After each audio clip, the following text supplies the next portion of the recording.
балалар, әдебиеттік оқу пәніне қош келдіңдер. Бөлімі су тіршілік көзі, сабағымыздың тақырыбы бұлақ көрсең көзін аш, Райымбек бастауы. Оқу мақсаты мәтіннің тақырыбымен және негізгі ойды анықтап тұрған сөйлемді анықтау. Тапсырмамызды бастаймыз. Миға шабуыл, шұғыл SMS әдісі арқылы сұрақтарға жауап берейік. Бірінші сұрақ: суреттен не байқадыңыздар? Жарайсыңдар балалар, келесі сұраққа жауап береміз. Бұлақ дегеніміз не? Жарайсыңдар, бұлақ туралы естігендеріңіз, көргендеріңіз бар ма? Жақсы, жарайсыңдар балалар. Олай болса, келесі тапсырмаға назар аударайық. Шынжыр әдісі арқылы бірінші тапсырмаға жауап береміз. Түсініп оқы және бастау сөзінің мағынасын біліп ал. Қане балалар, бірінші өзіміз оқып шығайық. Көш бастау қиын емес, қонатын жерде су болса. Қол бастау қиын емес, шабатын жерде жау болса. Шаршы топта сөз бастау қиын, шешімі таппас дау бар. Бұқар жырау жазған екен. Жақсы балалар, келесі тапсырмаға назар аударамыз. Балалар, бастау сөзі жер асты суларының жер бетінен шығатын көзі, оны басқаша бұлақ деп те атайды екен. Өте жақсы балалар. Енді мына жерде берілген Райымбек бастауы мәтінін өздерің түсініп оқисыңдар. Мен сендерге бір рет оқып беремін, мұқият тыңдаймыз. Райымбек бастауы. Райымбек сарбаздары алғашқы күн-ақ сусыздықтан тарыға бастады. Бүгін екінші күн. Шыдауға тура келеді, деді Райымбек жігіттеріне. Таң атып жерге жарық түскенде тағы да су іздейміз. Тек бір адым шегінбейміз. Егер жер бетінде су жоқ болса, жер астынан шығарамыз. Райымбек қатты ойланып отырды да орнынан атып тұрды. Қолына сүңгі алып, атқа да мінбей, көкойнақты жаяу жетектеп жүріп кетті. Атты жүре шалдырып, сайда өрлеп аяңдап келеді. Жерден көз алмайды. Бір ойпаңдау жерге қарап кідіріп қалды. Сол араға келгенде көкойнақ та жерден көк тістеп тұрып, оқыранып жіберді. Сол жерден бас көтермей көкті иіскеп қояды. Райымбектің күтіп келе жатқаны да сол еді. Ат қадалған жердің шөбі басқа шөпте емес, бояуы қанық, қою жасыл, тым балдыр.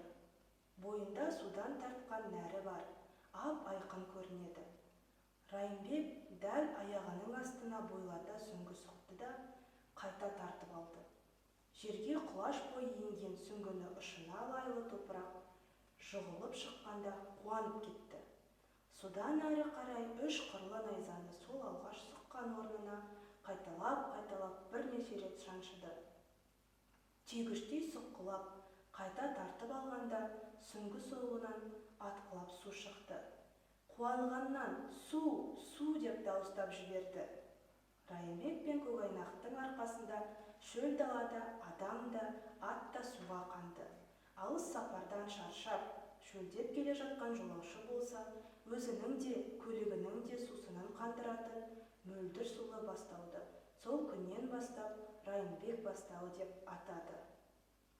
Жолдасбай Тұрлыбаев.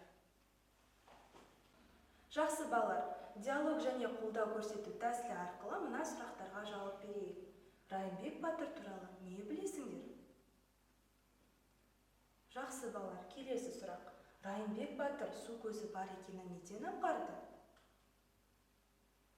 Жақсы, ал келесі сұрақ.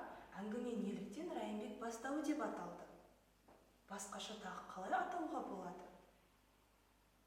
Мұқият ойланып, сұраққа жауап береміз. Олай болса балалар, бүгінгі біздің тақырыбымыз Райымбек бастауы. Райымбек батыр туралы шағын мәлімет алып кетейік.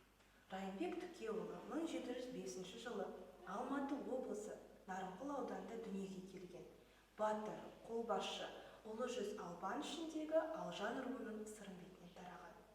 Райымбек 17 жасында жоңғар басқыншыларына қарсы күресте ерлік көрсетіп батыр атанады. Жақсы балалар. Олай болса, оқулықта берілген 7-ші тапсырмаға назар аударамыз. Суретке қараңдар. Мәтінге сүйеніп, Райымбек батырды сипатта. оның іс-әрекетіне баға бер. Балалар, мына жерде берілген суретті қолдана отырып, шағын ауызша әңгіме құраймыз. Жақсы балалар, келесі тапсырма дәптермен жұмыс. Кітапта берілген 6-шы тапсырма мәтіннен бастау сөзіне қатысты тірек сөздерді тауып, тіркестерді тауып жазамыз.